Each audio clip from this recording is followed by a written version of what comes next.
बिल्कुल। ये प्यार बना रहे हैं। बिल्कुल। और इतने दिनों ने आप लोगों ने कलाकार को प्यार दिया। बिल्कुल। और प्यार आप लोगों को युवा नेता के रूप में बिल्कुल, देना है। आप भी घर घर जाकर वोट मांग रही हैं। तो बस यही है कि आप लोग जो जुनून, आप लोगों के अंदर जो जोश है ना पवन सिंह जी। के प्रति, ये प्यार उनके लिए बनी रहे बिल्कुल। और वोट में तब्दील हो जाए। बिल्कुल। अच्छा, घर घर जाकर आपने वोट मांगी, क्या रहा वहाँ का नजारा?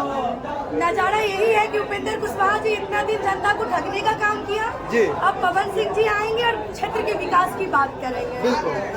देख लीजिए, मैम है जो कि पवन सिंह जी के साथ करीबी देखी जाती है और ये भी बोल रही है कि विकास के लिए मैं जनता को ये प्यार देखने को मिल रहा है। बस कुछ ही समय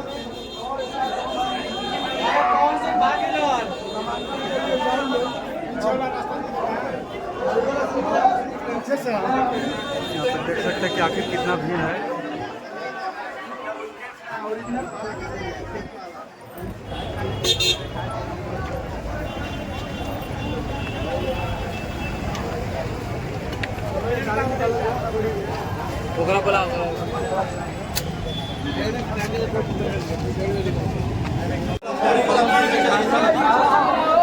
भैया मौजूद हैं जो कि पवन सिंह जो हनुमान है एकदम, और पूरी तरह से सपोर्ट करते हैं। और आज जो भी मुकाबला पूरा होटल जाम हो